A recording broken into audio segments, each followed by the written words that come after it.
Hey everyone, it's a real pleasure to be here with all of you. So like Paul said, I'm a lawyer by education. I actually went to law school in India and then currently a second year student at HBS. I think when I think back just on everything I've done for the last few years, I definitely believe that luck has played a major role in it. But I do believe that we have a huge opportunity with everything we do to sort of increase our chances of being lucky. And, I think I was like 18 or 19 and I was attending this talk by someone who's now a good friend of mine, and he spoke extensively about this concept of your luck surface area. And basically what it says is that the amount of time that you spend working or doing things, the amount of time you sort of spend talking about it or just trying to meet people who are in the space should be proportional to it. Especially when you're growing up, a lot of us have imposter syndrome. You're like, oh, am I supposed to be in this room? Am I supposed to be doing this talk?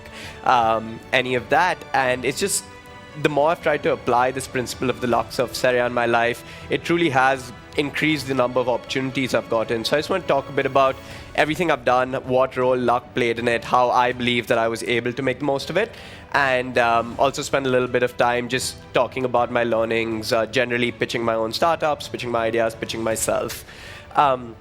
Just starting off with law school, I went to law school in Sonipat, which is right outside of Delhi, when I was 18, so straight out of high school.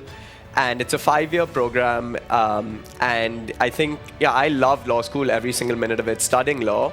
But I think very quickly into it, I think maybe a few months in, I decided that, okay, as much as I might like law school, I want to be an entrepreneur. And 18 years old, just starting law school, I'm like, what can I do? Should I start something? How should I go about it? Honestly, at that point, I had zero business experience. And I think the luck I had over there was in my second year, very early into my second year of law school.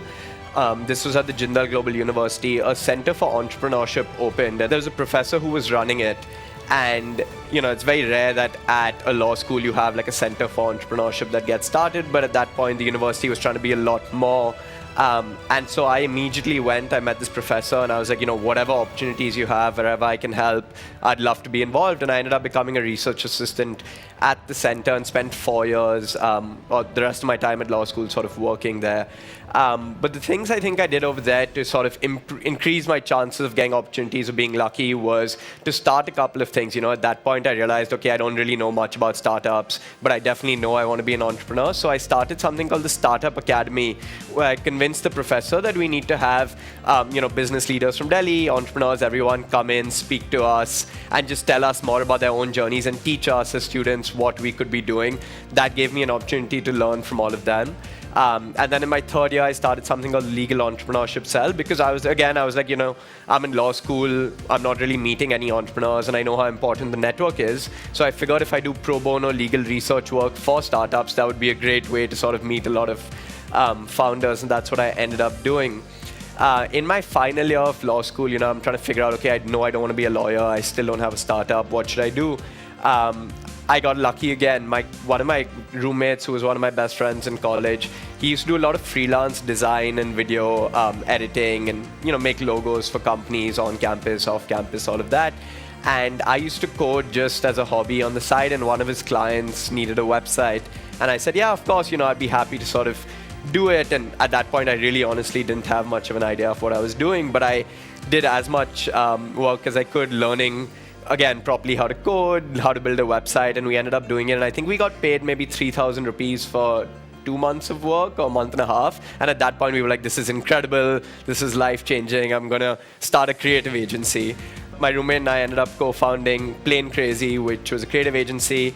And I think by the time we graduated, around 8 months later, we had one client on retainer. It was a not-for-profit organization. They weren't paying us much. But at that point, we said, if we have one person willing to pay us, hopefully we'll have a lot more in the years to come. And that's how we started Plain Crazy, which still exists till date. Been around 5 years now. Post that, I was thinking after Plain Crazy, I wanted to do something else before applying or before going for my MBA. I was trying to figure out what should I do. And at that point, we signed on this new client at Plain Crazy called Dr. Vaidya's. And it's this direct-to-consumer Ayurveda brand. This was back in early 2019. And I met the founder, Arjun, and I learned a lot from Arjun. I was like, this this is an amazing leader. He's very passionate about what he does.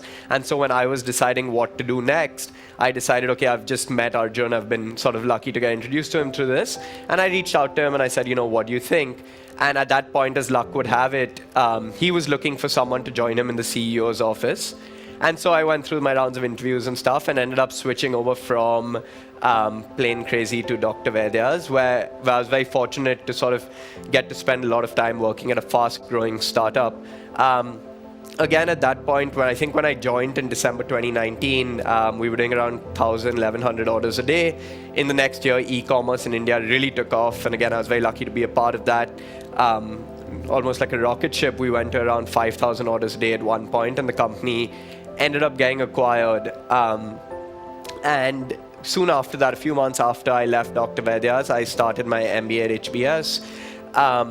And again, very early into that journey, I had some luck. I ended up meeting someone who's now my co-founder. But we have this big Slack channel, and there's an entrepreneurship Slack channel for the entire batch. And I just posted, who's interested in legal entrepreneurship. At that point, I was trying to figure out, I was like, I want to do another startup. What should I do it in? So I posted, and I had lunch with 3 people who responded to me. And one of them ended up being Mark, who's my current co-founder at Aggregator. We realized that we had a lot in common, had a similar sort of business thesis that we wanted to explore. Ended up spending the next 3-4 months exploring it and launched Aggregator, which is in the e-commerce software space. We build, scale, and acquire e-commerce software right now, fully focused on Shopify. And again, over there, Mark and I, of course, have been very lucky to be a part of the HBS network, to have met each other so early and get started.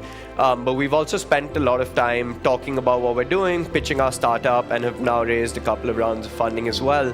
So just quickly moving into that side of things. Very recently, there was one of my professors at HBS, who's a good friend of Kevin O'Leary's, organized this event on campus where Kevin came to speak with us, and a couple of us got to pitch to him. And that was a great experience. It was more for fun than anything else, but there were a couple of learnings that I'd quickly want to run through. The first one, and I think this applies to pitching in general, whether you're pitching yourself, whether you're pitching to future potential employees, to a potential co-founder, pitching your idea, pitching even your job, anything you may be doing. This is something that my professor who organized the event spoke to me a lot about. And he has 3 very simple words that he likes to focus on. The first one is simplicity. So, when you're pitching your idea, you want to keep it as simple as possible. For me, for anyone who's working on an idea, you're spending a lot of your time fully immersed in it. It's all you think about, it's all you're reading about. You've probably been working on it for months before you speak to anyone about it. And it's very easy to get caught up in the weeds or get very deep into it, and that makes it more complex than it is. So it's really important when you're pitching, especially when you have a few minutes. And in the Kevin O'Leary pitch, we actually only had 90 seconds. So just very important to keep it as simple as possible. The second one is authenticity. I think just in terms of knowing who you are, knowing what it is that you're trying to bring out in yourself, your idea, and just sticking to that. It's very, especially when you're pitching to people who have a certain personality, investors who have a certain reputation, it's easy to sort of want to change what you're saying, how you're saying it. But I think that's very obvious to anyone who's been listening to pitches for 10 years, 15 years. They'll immediately catch it if you're not being authentic. And then the third one is inevitability. And that's an interesting one to me because I never thought about it like this. But when you're going into a pitch and whatever you're sort of talking about, the way the professor framed it, and that the way it's really resonated with me, is that you want the investor to believe that whatever you're doing is a rocket ship and they're sort of lucky to be a part of it. Of course, that's very easy. And when I heard that, I was like, oh no, that's so arrogant. How can I make it seem like what I'm going to be the next unicorn or whatever, and maybe be very successful. But the more I've sort of been a part of pitching, more I've heard pitches, maybe the idea will be good, maybe the idea won't be good, maybe we'll be successful, maybe we won't.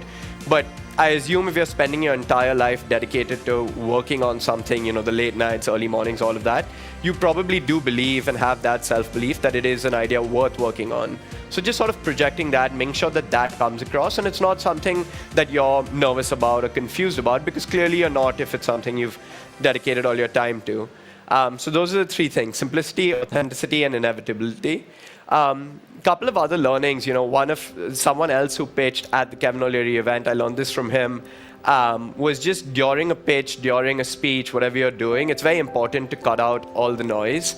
And what I mean by that is, he was the first speaker at the event. I think 10 seconds or 15 seconds into his speech, he was clearly nervous, and someone's phone started ringing. Is it 2,000 people all in the auditorium, and someone in the first row's phone started ringing really loud. And for a second, he sort of stumbled and stopped, but then he immediately picked back up as if nothing happened. And just that sort of confidence, I think it also just made the rest of us feel a lot more at ease. And I think anything you do, anything you're sort of speaking at, there's always going to be a lot of things happening, a lot going on in the background. It's just important to sort of be focused on what it is that you're doing and what you're there to do. The other thing is just the importance of an elevator pitch. I remember in the summer, we were right before a big investor meeting. I was just hanging out with my uncle, and someone in his office was like, "Oh, what is your idea? Pitch it to me in 3 minutes." And I think 6 or 7 minutes into it, I was still speaking, and I don't think he understood a word of what I was trying to say. So just being able to compress your idea into like 90 seconds, 80 seconds, I was surprised by how tough it is, but that's just a really important life skill to have. And then the last thing, and I've sort of felt this with everything that I've done so far and everything, hopefully, that I get to do, is just the importance of having fun. I remember 2 days before the Kevin O'Leary pitch, I got onto the empty stage. We were doing a dry run. No one in the audience. I think there were maybe 2 or 3 of us. And I was so nervous, I completely messed up. I think I spoke for like 20 or 25 seconds, and then I just froze. And that was with no one in the auditorium at all. And then I'm like, okay, 2 days later, I have 2,000 people all in the auditorium. This is getting streamed. What am I going to do? What am I going to say? And my co-founder, he was just like, just remember, we've put in all the work. You've been working on this for a long time. We have everything. Just go out there and have fun. You have this entire thing planned. But if you mess up, no one's even going to realize that this is what you planned to say and this is what you said instead. And just remembering that it's, exactly that. I could have come here today with a completely different speech planned and said this, and no one would have known. And just having fun, because these opportunities are very special. And, the idea is just to make the most of it. But yeah, thank you so much for giving me the opportunity. This was a lot of fun, and look forward to meeting a lot of you soon. Thank you. So the best thing about this is Mishaal happens to be in my forum, and I get to pick on his brains freely. You guys don't, but I'm still going to start off today, and I hope you actually do ask him. He's very chill. He'll be very happy to ask you things throughout. Mishaal, I know one thing that a lot of the people here have also kind of been through and dealt with. We come at a certain stage where you have to take a decision on an MBA, right? We're all entrepreneurs, we're all founders. We've been through this journey where we exactly know the areas we're good at, the areas we lack. We try to get people on our team immediately. But people always come in this space where they're on a very good flow, and the quick question comes in, hey, is it time for an MBA or not? I remember when I was at London Business School, I joked and I called Dad once and I said that, we have electives to decide. And I was like, I'm going to take the family business elective. And Dad immediately laughed and said, you've got 2 electives and no one's going to teach you how to work with your father. And that was literally, and I just took a quick step back and I was like, you know what, that's right. Let's look at where we are. So there's so many people. I just wanted to know, how's your experience been as someone who's in the thick and thin of every business, and as someone who's had the opportunity to be a part of it, both as an entrepreneur as well as a working professional for another entrepreneur. How has that journey been? Yeah, I think for me, it's been hugely beneficial. I think I've been very lucky to get the opportunity to do an MBA after law school. The way I sort of thought about the MBA was more from a career switch perspective. I remember when I was back in law school, I wanted to do either investing or do a startup of my own, and the more people I spoke to, a lot of people were like, oh, it's really hard for you to do anything in business until you do an MBA. Right now you're in law school, no one will want to give you a job as an investor, which is, fair enough.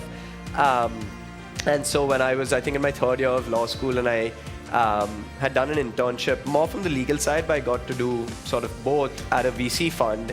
And at that point, I decided, okay, if I want to keep the opportunity of doing this open, I should do an MBA. And that's how I thought about it.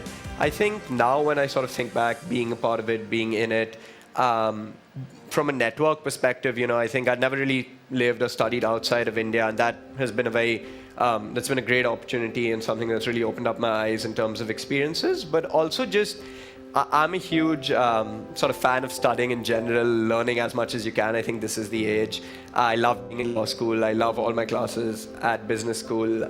Differs for everyone depending on what you want to do, where you are in your career.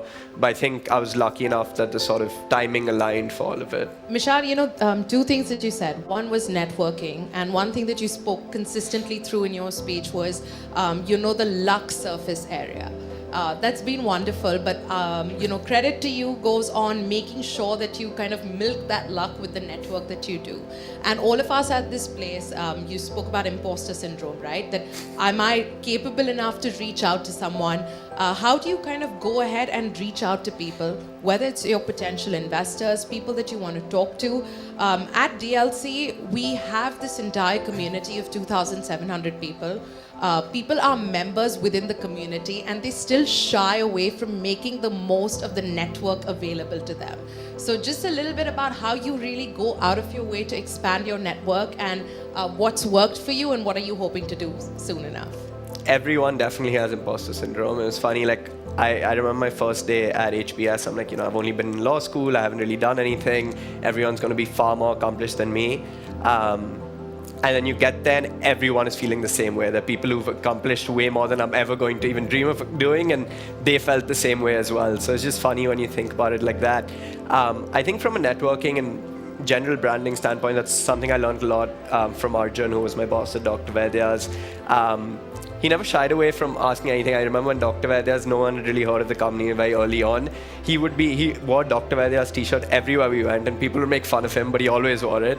And he'd reach out to everyone, he'd reach out to Jeff Bezos on LinkedIn, and half the people won't respond, but he never shied away from it. He was like, if someone responds, we have nothing to lose. And I think just from that perspective, I agree. Reaching out to people is how the DLC New York chapter happened, and just the power of network and the power of growing. And that's what we've realized, that I shy away from it. So I'm hoping this coming year that's something that I focus a little bit more on, and I hope that everyone here does the same thing. But thank you. It was lovely. I was listening to you. I wish we should do a session with you on young entrepreneurs building their brands. Half of them die of these habitations that, how can I reach out? What will somebody think? I'm going to put a mail. But it's that make or break that allows you to reach out across to anybody in the world. And like Pearl said, DLC is a living proof of how we manage to bring in these people. But anyway, great. Lovely to have you here and lovely to hear from you. Thank you.